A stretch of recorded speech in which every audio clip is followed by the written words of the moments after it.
We're back, people, and today we're breaking down film on Malik Washington, Miami Dolphins wide receiver, and he's just been like such a unique sort of weapon for them. Having to play more snaps because of the Tyreek Hill injury.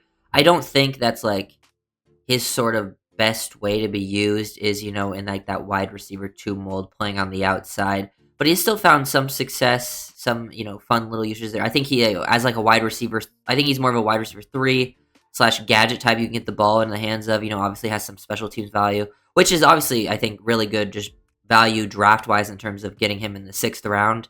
He's definitely a hit in that regard and some of the plays that he's making. Scored a touchdown last week versus the Falcons. I would like to see some more potential shots down the field in like that intermediate range. I'm not saying he needs to be like a deep threat, but I would like to see them maybe give him some more opportunities because usually it's just like get him design touches as a gadget guy, or he's more of a third down, like in medium converter that like Tua kind of relies on because he is a smaller player at receiver that's kind of built like a running back. So he's shorter, but kind of has like a dense build and he had kind of as a running back play style, but he has very strong hands and he flashes that sort of route running separation ability. They just don't give him a ton of targets on those types of plays. I would like to see more of that. I don't think he's ever gonna be like that wide receiver two that you're quite looking for. I think after this offseason, you move on from Tyreek, you have Waddle be that main guy, and then you add like a quality wide receiver two that maybe fits like a different type of skill set, maybe a bigger body, more possession guy that can, make tough catches down the field, and then that would like I think fit in and blend really well with guys like Waddle and Malik. But really good job from Malik here, just working this because one he finds like soft spot right away to sits down in between these two defenders. If Tua is looking to the side of the field, he could hit Malik here, but since he starts to the right, now he sees Tua escape the pocket, work with the flow of Tua, peek back just to see that this space is opened, and make this catch and have the awareness to get 2 feet in bounds, but also get into the end zone, reach that ball out, and then show good hand strength because this defender right here does actually hit Malik's hands, and you would see, and there would be other situations where the receiver might lose some control there, and even just a little bit of loss of control there would be incomplete because he steps out right after he only gets those 2 feet in once he catches it. So I think that just shows like good hand strength. Sometimes a thing a smaller receivers struggle with is finishing at the catch point, but I think Malik has always had pretty strong hands, and that has translated pretty well from college. But I think the thing that's best about his game is getting him in the ball in his hands with space. Sometimes the screen game doesn't always, do him justice because it's not always blocked up perfectly. But this man is dynamic with change of direction. Like here, he makes this guy miss kind of unnecessarily because he kind of catches it. He could probably just run straight up field and get the same amount of yards, but he makes a miss and then immediately accelerates, fights through contact. So he didn't really need to make that move, but I do think it shows off his athletic and physical traits, which is good change of direction and then really good contact balance. Like might have some of the best balance on the team. Some of the tackles that I see sort of him just like work through, bounce off of. Here's another example, like on the screen game.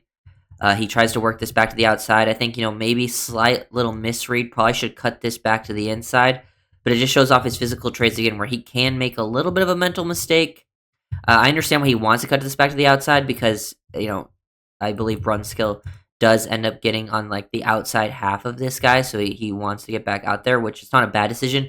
He just has to make a little bit quicker, like at this point to get to the outside. But it just shows like, boom, look at him just bounce off this guy like it's nothing. Like that's a linebacker. He just kind of squares up right there. I know he's look at the pop. You can see the pop that he has, bounce that head back and get upfield and pick up an extra 4 yards than he probably would have based on where he's initially contacted. So really good work there from Malik. I actually think he does, haven't seen it as much in recent weeks because the Dolphins don't face a ton of man coverage. But when he's faced some man, I've actually been kind of impressed with his release package separation at times. I've seen the flashes. It's just not a full-on consistent thing as of yet. Like on the outside, like going against their best corner, Terrell, like you can just see the release off the ball, split release, get on the inside path, and like if this ball is not going to Waddle and say the safety breaks on this to a CSAT resets, like Malik would potentially be open down the field on a deep route because of his quick release off the ball there, and against their best corner, like a perfectly placed ball would get completion. Like I would love to see some of those options. Obviously, you want that to go to Waddle in that spot because he's open for a play. But yeah, Malik has some uniqueness to his game, and I feel like the release and route running and some of the separation. I saw it last year too. Like, I even saw him have a really good rep for Stingley. I've had him reps for Travarius Ward, like, guys who are good NFL corners, where he's created some separation on downfield routes, and I'm like, I didn't really think that would be a part of Malik's game, but it is there, and I would like to see maybe some targets on those opportunities because those targets have been very limited in those spots. Like even here, like here's a route where he's running a slant. He knows he's not the first read. They throw it at the bottom, so he feels like he can spend some extra time. So he gets like a little bit creative with the peek to the inside, sell the slant. But then once you do that, like okay, the corner's thinking slant go once you commit vertically, and then you get back to the slant. Like he would have been open on this play. They end up drawing PI at the bottom of the screen. Malik might be doing a little too much at the top here, but you can see the sort of ability to have like a plan when given a little bit extra time in your route stem to work that sort of nuance, use your eyes, use your body language to sell other routes. He has some of those like quickness athletic traits. Here he understands the timing on the slot fade. They're running basically like a rail here, wheel route, rail route, whatever you want to call it, and set up with a pick. And he's just timing and waiting it out. And he knows he has to wait an extra second because usually when they do this, I actually like this call from Miami because usually when you're in like kind of a stacked little bunch like this, it's a little bit different. Usually, you kind of got the more like a triangle type spot. But usually the guy running the fade, the inside guy that's gonna run like the fade off of this or the wheel, is off the ball. So the fact that he's on the ball is actually a good disguise of what this is. It just means Malik has to hesitate a little bit extra timing because usually you'd be like hesitate there and go, but now he hesitates an extra half second to allow this to develop and get that rub play, and then he catches the ball in stride down the field. And this was like a rainy, bad weather game, making a play down the field. You don't get to see too many of these shots for him, but I would like to see more potential work down the field from Malik because I do think he has some untapped talent that they haven't quite used. Obviously, they use his main thing, which is just getting him the ball in his hands. I would even like to see more carries again. Dolphins are running the ball more, and I know I'm not saying a ton of carries, but like get him 2 touches a game like that. It can teach the defense to be honest, keeps them honest. And then here's just like third down, running these like timing angled routes. Like they get in this stacked again. He's the bunch guy, and he's just reading the leverage, the leverage of this coverage right here. Getting mixed up. Yeah, but the leverage of this coverage. This guy has outside leverage once he identifies that. Like if he's playing farther than outside in the flat, he might just sit this down. But since he sees like, hey, back to the middle, I have space to break this. Me and Tua have to be on the same page. I'm gonna actually go to the middle, but take it slowly, so I can pull away from him, but I don't float too far into the middle. And Tua and him on the same page. He makes a nice hands catch over the middle to convert that third and medium. Like I'm saying, like those third and mediums, he has been a huge target for Tua in those spots. Here's another third and medium, but they just get him the design touch out in the flat. Like as I'm saying, like he's a guy that will catch the ball, usually just get downhill, read his blocks correctly. Not always perfectly. Most of the Dolphins receivers actually struggle at reading the blocks. Malik is usually one of the better ones, but just get downhill, accelerate, run through arm tackles, and pick up first downs. And then, like, here's some of the design touches from a couple weeks ago against the Bills. This type of play, which should have been a bigger play, but they just don't block 7. Like, Brewer and Julian Hill have a miscommunication. They don't block Johnson.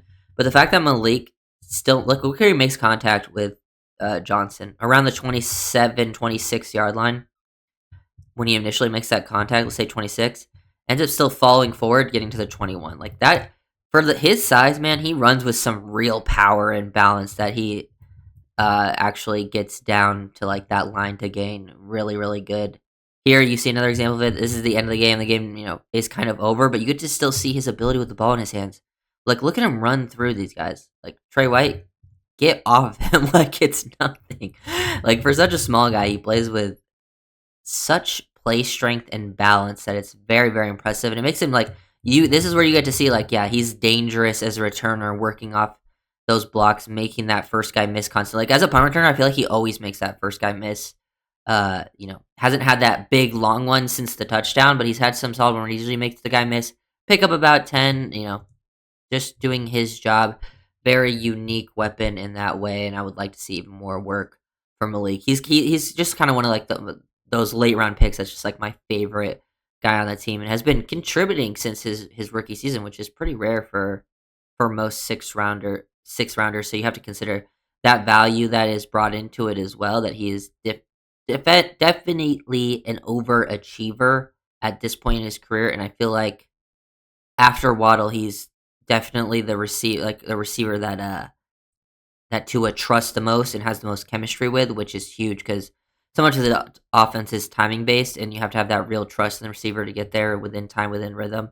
And I think we're going to still see more out of Malik as the year goes on. We're going to see maybe some more work down the field. We're still going to see a lot of gadget stuff, but I do think getting him more involved in those ways, especially when teams start to key on Waddle, they start to key on A-Chan a lot because there's not a lot of players that can like really your Tyreek replacement was Waddle, but if you had an A-Chan replacement on the team, your A-Chan replacement would be more likely Malik. At least A-Chan's receiving ability. Like a lot of the touches A-Chan gets as a receiver, I feel like they would give a lot of that work to Malik. And if teams start keying on A-Chan, you can still use Malik in those spots. It just can put a lot of pressure on a defense. So if you guys do that, comment, subscribe,